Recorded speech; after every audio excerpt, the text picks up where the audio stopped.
జీవగల దేవుడా, దయగల మన ఆయన యేసు క్రీస్తు ప్రభువా, నీకు వందనములు స్తోత్రం నాయన ప్రభువా.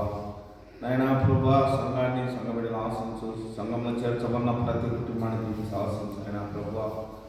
నాయన మమ్మల్ని నాయన గత సంవత్సరాలంతా కాపాడి మీ క్రిస్మస్లో మమ్మల్ని అందరినీ ప్రవేశపెట్టిన విధానానికి నీకు వందనాలు స్తోత్రాలు తండ్రి. నాయన ముందున్న కార్యక్రమంలో నాయన నీ సోదరుల ద్వారా నాయన నీ దాసుల ద్వారా నాయన మహిమపరుచుకున్న ఆత్మతోనూ సత్యముతోనూ నింపబడిన సహాయం అయ్యా నామాలు వందనాలు స్తోత్రాలు తండ్రి. నాయన నూతన క్రిస్మస్, నూతన జనవరి ప్రభువా, అనేకులు వచ్చి నేను మహిమపరచుటకు సహాయం చేశాను ప్రభువా. ఈ కొడుకులో నాయన ఆది అంతం అధ్యక్ష మహిమపొందమని ఇక్కడ చేరొచ్చిన ప్రతి కుటుంబాన్ని రాని వారినైనా తలపెట్టి నడిపించమని మా ప్రభు మా రక్షకుడైన యేసు క్రీస్తు ప్రభు నామమున ప్రార్థించి ప్రార్థిస్తున్నాం పరమ తండ్రి, ఆమేన్.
యెషయా గ్రంథము 9వ అధ్యాయం 6వ వచనం చూస్తే 9వ అధ్యాయం 6వ వచనం చూసినప్పుడు ఏలయనగా మనకు శిశువు పుట్టెను, మనకు కుమారుడు అనుగ్రహింపబడెను.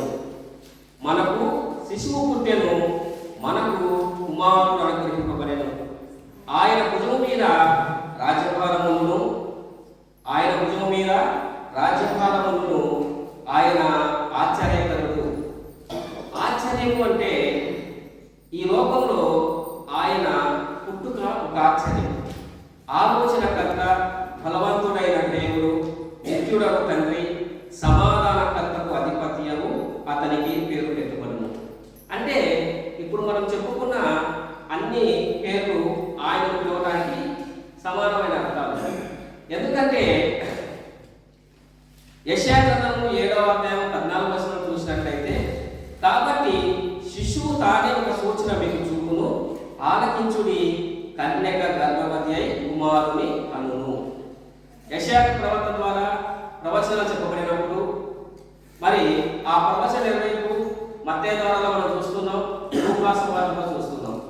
మనం అవన్నీ కలిపి చదివినప్పుడు, కాబట్టి తానే ఒక సూచన మీకు చూపును, ఆలకించుడి, కన్యక గర్భవతి అయి కుమారుని కని. మనం మత్తయి సువార్తలో చూస్తే తన ప్రజలను వారి పాపముల నుండి ఆయనే రక్షించును కనుక ఆయనకు యేసు అని పేరు పెట్టుడు. యేసు అనే పేరులకు అర్థము రక్షకుడు. మనం లూకా సువార్త 2:11 చూసినప్పుడు, దావీదు పట్టణంలో నేను రక్షకుడు మీ కొరకు పుట్టి ఉన్నాడు, ఈయన ప్రభువైన క్రీస్తు. మరి సహోదరులారా, ఆయన ఈ లోకానికి ఎందుకు వచ్చాడు? ఈ లోకానికి యేసు ప్రభుల వారు రాక ఏమైందంటే గొప్ప వెలుగు తీసుకొని వచ్చింది. యేసు ప్రభుల రాక గొప్ప వెలుగును తీసుకొని వచ్చింది. ఆయన అంటున్నాడు, నేను ఈ లోకానికి వెలుగై ఉన్నాను అంటున్నాడు. నేను ఈ లోకానికి వెలుగై ఉంటున్నాను అంటున్నాడు. యేసు ప్రభుల వారి రాకకు పూర్వము చరిత్ర ఏం చెబుతుందంటే, క్రీస్తు పూర్వము, క్రీస్తు శకము అని చెబుతాము. అంటే క్రీస్తు పూర్వము అన్నప్పుడు వాటిపైన పురావస్తు శాఖ వారు ఇప్పటివరకు సరైన ఆధారాల పైన చర్చ జరుపుతా ఉన్నారు. అక్కడ మనం చూసిన డేట్లు 8 నుంచి ముందుకుంటాయి, క్రీస్తు శకంలో సీరియల్ నెంబర్గా ఉంటాయి అన్నమాట. కాబట్టి యేసు ప్రభుల వారు ఒక చరిత్ర పురుషుడు, చరిత్రకు ఆధారం. అలాగే మరి ఈ రక్షకుడు మొదట ఎవరికి ఆనవాళ్ళు కనపరిచినారు అంటే మనం లూకా సువార్త 2వ అధ్యాయం 8వ వచనం చూసినట్లయితే ఆ దేశంలో కొందరు గొర్రెలపై ప్రకాశవంతమైన వెలుగు వారికి చూసినప్పుడు వారు మిక్కిలి భయపడగా చూస్తున్నారు. అయితే దూతంతుని భయపడకుడి యేసుప్రభుల వారు ఈ లోకానికి రక్షణగా వచ్చినాడు కాబట్టి ఆయన ఎందుకు విశ్వాసం ఉన్న ప్రతి ఒక్కరు భయపడకూడదు అనే అంశము బైబిల్లో దాదాపు 366 సార్లు ఉంటుంది. ప్రతి ఒక్కరితో ఏమంటున్నాడు? భయపడకూడి అని చెబుతున్నాడు. అలాగే సహోదరులారా, అయితే అదొక భయపడకూడి, ఇదిగో ప్రజలందరికీ కలగబోకు మహా సంతోషకరమైన సువర్తమానము నేను నీకు తెలియజేస్తున్నాను. ఎలాంటి సువర్తమానము? సంతోషకరమైన సువర్తమానము. ఏమి అంటే దావీదు పట్టణంలో నేను రక్షకుడు మీ కొరకు పుట్టి ఉన్నాను, ఈయన కొరకు అయిన క్రీస్తు. అంటే రక్షకుడు ఈ లోకానికి వస్తున్నాడు అనే అంశం మొదట యెషయా ద్వారా చెప్పబడింది. మత్తయి రాసిన సువార్తలో ఆయన ఈ లోకానికి వచ్చి తన ప్రజలను తన పాపం నుండి ఆయన కాపాడతాడు అనే ఎవిడెన్స్ మనకు బైబిల్లో కనపడతా ఉంది. అయితే ఈ రక్షకుడు ఆనవాళ్ళు ఎవరు కనపడ్డారా అంటే మనం చూసినప్పుడు 12వ వచనంలో దాని మీద ఏమి కారణవాడు? ఒక శిశువు పొత్తిగుడ్డలో చుట్టబడి ఒక తొట్టిలో పండుబడి ఉండగా మీరు చూసిదని వారితో చెప్పారు. వెంటనే పరలోక సైన్య సమూహం ఆ దూతతో కూడా నుండి సర్వోన్నతమైన స్థలంలో దేవునికి మహిమయు ఆయన ఇష్టమైన మనుషులకు భూమి మీద సమాధానం కలుగునుగాక అని దేవునికి స్తోత్రం చేసి పుట్టుక మనకి ఏం తీసుకొచ్చింది? మొదట భయపడకుడి, ఒక అభయం తీసుకొని వచ్చింది అనమాట. తర్వాత సంతోషకరమైన సువర్తమానం, మనలో ఒక సంతోషకరమైన వర్తమానం తీసుకొని వచ్చింది. ఎందుకంటే మీ అందరి కొరకు రక్షకుడు పుట్టబోతున్నాడు.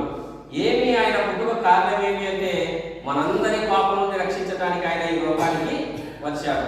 ఆయన రాకతో మనకేమొచ్చింది? విడుదల వచ్చింది. ఆయన రాకతో మనకు విడుదల వచ్చింది.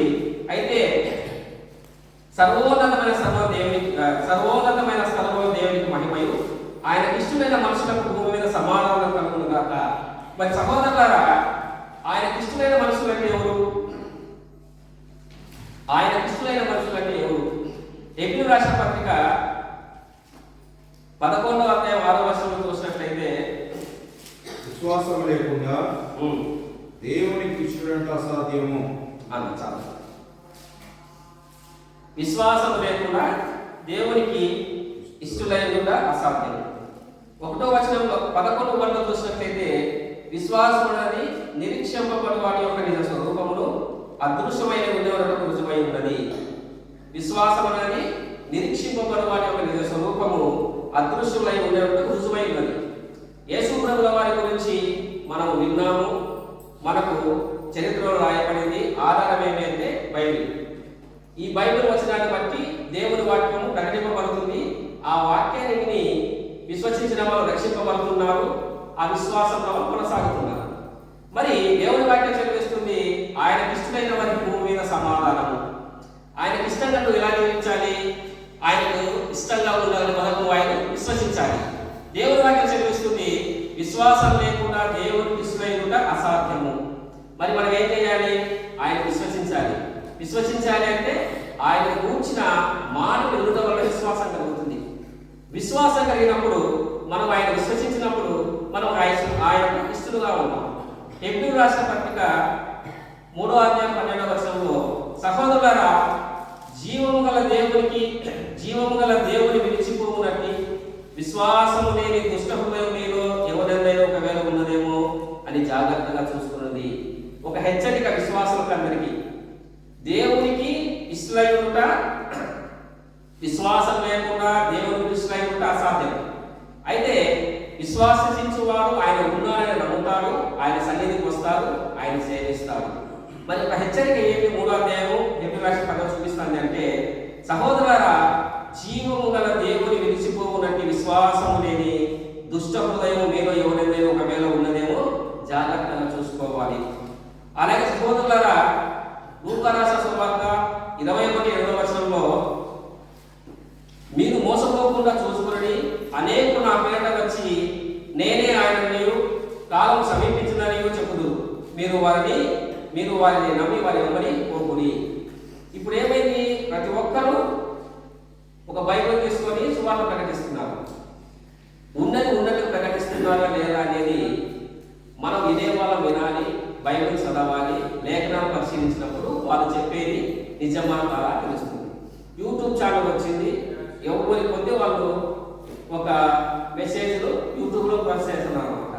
మరి అందులో సత్యమైన బోధ అయ్యింది, దుర్బోధ అయ్యింది, దేవుని పిల్లలను పక్కదారు పట్టించే బోధలు ఏమన్నా ఉన్నాయనే అంశం ఎలా తెలుస్తుందంటే, నువ్వు విశ్వాసిగా సంఘంలో ఉన్నప్పుడు, సంఘపుడిలో ఉన్నప్పుడు, వాక్యాన్ని విని గ్రహించినప్పుడు, బైబిల్ చదువుతున్నప్పుడు నువ్వు వినే బోధ సరైన కాదా అనే విషయం నీకు తెలుస్తుంది. కాబట్టి ఆయన ఇష్టమైన వారు ఎవరు? ఆయన విశ్వసించేవారు ఆయన ఇష్టంగా ఉంటారన్నమాట. మరి అదే కనుక ఆయన ఇష్టమైన వారు ఎలా ప్రవర్తించాలి అంటే, రోమారాష్ట్ర పత్రిక 17వ అధ్యాయము, రోమారాష్ట్ర పత్రిక 14వ అధ్యాయము 17-18 వచనాలలో, దేవుని రాజ్యము భోజనము పానము కాదు కానీ నీతియు సమాధానము పరిశుద్ధాత్మయందరి ఆనందమై ఉన్నది. ఈ విషయమందు క్రీస్తుకు దాసుడైన వాడు దేవునికి ఇష్టడును, మనుషుల దృష్టికి యోగుడై ఉన్నాడు. దేవుని రాజ్యం ఏమై ఉంది? భోజనము పానము కాదు కానీ నీతియు సమాధానము పరిశుద్ధత ఎందని ఆనందమై ఉన్నది. ఈ విషయమందు క్రీస్తుకు దాసుడైన వాడు దేవునికి ఇష్టడును, మనుషుల దృష్టికి యోగుడై ఉన్నాడు. కాబట్టి దేవుని రాజ్యం ఏముంది? మత్తయి రాసిన సువార్త 6:33లో, కాబట్టి మీరు ఆయన రాజ్యమును నీతిని మొదట వెలుకుడి, అప్పుడు అవన్నీ మీకు అనుగ్రహింపబడును. ఆయన ఏమంటున్నారు? దేవుని రాజ్యము భోజనము పానము కాదు, నీతియు సమాధానము పరిశుద్ధాత్మయందరి ఆనందమై ఉన్నది. మరి మత్తయి రాసిన సువార్తలో, కాబట్టి మీరు ఆయన రాజ్యము నీతిని మొదట వెలుకుడి, అప్పుడు అవన్నీ మీకు దొరుకును. అలాగే సహోదరులారా, మరి దేవునికి ఇష్టమైన వ్యక్తి ఎవరైనా ఉన్నారా? దేవునికి ఇష్టమైన వ్యక్తి బైబిల్ ఎవరైనా ఉన్నారా అంటే, అపోస్తల కార్యము 13వ అధ్యాయం 2వ వచనంలో, నేను యెషయి కుమారుడు దావీదును కనుగొంటిని, ఆయన నా ఇష్టానుసారైన మనుషుడు, అతను నా ఉద్దేశమును నెరవేర్చునని చెప్పి అతన్ని గురించి సాక్ష్యం ఇస్తున్నారు. పరిశుద్ధాత్మ సాక్ష్యం ఇస్తున్నాడు, అతను నాకు ఇష్టానుసారమైన మనుషుడు, నా ఉద్దేశం నెరవేర్చువాడు అని సాక్ష్యం ఇస్తున్నాడు. దేవునికి ఇష్టడుగా ఉండాలంటే మనం ఆయన వెంబడించేవారిగా ఉండాలి, ఆయన వాక్యానికి లోబడేవారుగా ఉండాలి. దావీదు జీవితంలో చూసినప్పుడు మనం చాలాసార్లు దావీదు జీవితం నుంచి వినింటాము. ఆయన దినములు 3 సార్లు ప్రార్థించేవాడుగా ఉన్నాడు, 7 మార్లు స్తుతించేవాడుగా ఉన్నాడు, ప్రతి విషయంలోనూ దేవుని యొక్క విచారణ చేసేవాడుగా ఉన్నాడు. మరి విశ్వాసైన వారు ఎవరికి ఇష్టంగా ఉండాలి? దేవునికి ఇష్టంగా ఉండాలి. మరి తర్వాత 2వ పాయింట్ ఏమంటే, 3వ పాయింట్, మరి ఆయన విశ్వాసమైన వాడు ఎలా ప్రవర్తించాడంటే యథార్థంగా ప్రవర్తించాలి. యథార్థంగా ప్రవర్తించేవారు ఆయన ఇష్టం. సామెతలు 11వ అధ్యాయము 20వ వచనంలో చూసినట్లయితే, యథార్థంగా ప్రవర్తించేవారు ఆయన ఇష్టడు. సామెతలు 15:8లో, యథార్థవంతుల ప్రార్థనలు ఆయనకు ఆనందకరము.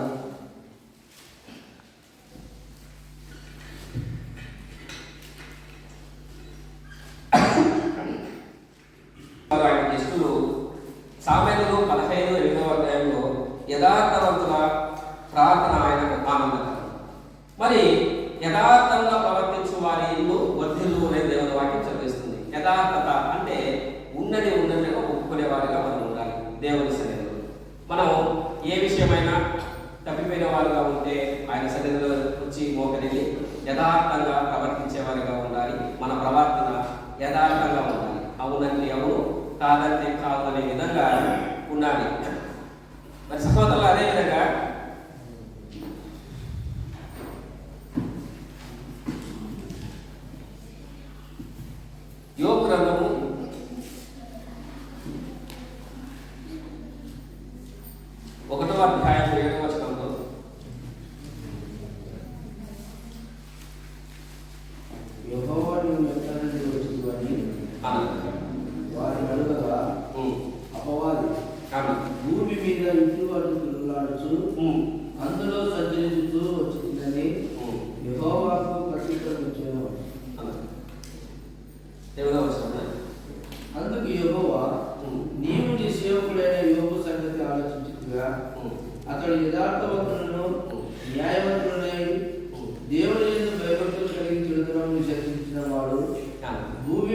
అతని వంటి వాడు ఎవడునూ లేడు. సహోదరులారా, యథార్థవంతుడి గురించి దేవుడి వాక్యం చదివిస్తుంది. యోబు గ్రంథంలో 1వ అధ్యాయం చూసినట్లయితే అపవాదితో దేవుడు అంటున్నాడు, నీవు నా సేవక దావీదు సంగతి ఆలోచించితివా? అతడు యథార్థవంతుడును న్యాయవంతుడునై దేవుని యందు భయభక్తులు కలిగి చెడుదనం విసర్జించిన వాడుగా భూమి మీద అతని వాడు ఎవరినో లేడు. అంటే దేవుడు యోబు గురించి సాక్ష్యం ఇస్తాడు. ఎవరితో? అపవాదితో. నువ్వు భూలోకంలో ఉన్నావు కదా, మరి నా యోబు సంగతి ఆలోచించితేవా? ఏమి అంటే అతడు యథార్థవంతుడు, సత్యవంతుడు, యెహోవా యందు భయభక్తులు కలిగి చెడుతనమును విసర్జించిన వాడుగా ఉన్నాడు. విడిచిపెట్టువాడు కాదు, విసర్జించిన వాడు. విసర్జించడం అంటే పూర్తిగా దాని విషయాన్ని వదిలేయడం అన్నమాట. మరి యోబు ఆయనకి ఇష్టడు, యథార్థవంతుడు ఇష్టడు. మరి యోబు జీవితంలో యోబు అరుణోదయం వేసి ప్రార్థించేవాడుగా ఉన్నాడు. మరి మన యథార్థ కలిగిన వారుగా ఉన్నామా? యెహోవా యందు భయభక్తులు కలిగి చెడుతనను విసర్జించి దేవుని సన్నిధిలో మనం పనిచేసే చోట కావచ్చు, తిరిగే చోట కావచ్చు, ఈ యథార్థాలు కలిగిన వారుగా ఉండాలి. అలాగే సహోదరులారా, మరి 4వ పాయింట్, ఆయనకి ఇష్టడు ఎవరు అంటే సత్యవంతుడు ఆయనకి ఇష్టడు. సత్యము తెప్పించువారు ఆయనకి ఇష్టడు. మరి సత్యం అంటే ఏం చేయాలా? సత్యమునే మాట్లాడాలంటే కీర్తనలు 34:13 చెడు మాటలు పలకకుండా నీ నాలుకను కపటమైన మాటలు పలుకుకుండా నీ పెదవులు కాచుకోను. అంటే మనం మాట్లాడేటప్పుడు ప్రతి మాట, ప్రతి ఆలోచన, ప్రతి తలంపులో సత్యాన్ని వెతికేవాడిగా ఉండాలి. ఆ విధంగా మనకు కావాలి అంటే మనం ప్రార్థనలో ఆయన కాపుదలను కోరుకోవాలి. ఎఫెసీయులకు రాసిన పత్రిక 4:25లో మనము ఒకరికొకరు అవయములై ఉన్నాము కనుక ఆయన చిత్తం ఏమి? నీవు మారుమనసుని బాప్తీసం తీసుకొని రక్షణ పొందడం ఆయన చిత్తం. ఆయన సన్నిధిలో నువ్వు వారబడుట ఆయన చిత్తం. నువ్వు మంచి సాక్ష్యం కలిగి జీవించుట ఆయన చిత్తం. ఆయన ఆజ్ఞలకు లోబడుట ఆయన చిత్తం. ఆయన ఆజ్ఞలు ఏమంటే నిన్ను వలె నీ పొరుగువాడిని ప్రేమించుడి, పూర్ణ హృదయంతోను పూర్ణ ఆత్మతోను పూర్ణ సత్యంతోను నీ దేవుడైన యెహోవాను సేవించుడి. అంటే సంపూర్ణమైన విశ్వాసమే మనం పోవాలి. అంటే యేసు ప్రభువుల వారిని సంపూర్ణమైన సొంత రక్షణగా అంగీకరించి మన నిత్య జీవితంలో ఆయన మనము ఉదయం నుంచి సాయంత్రం వరకు ఆయనతో సహవాసం చేసేవారిగా ఉండాలి.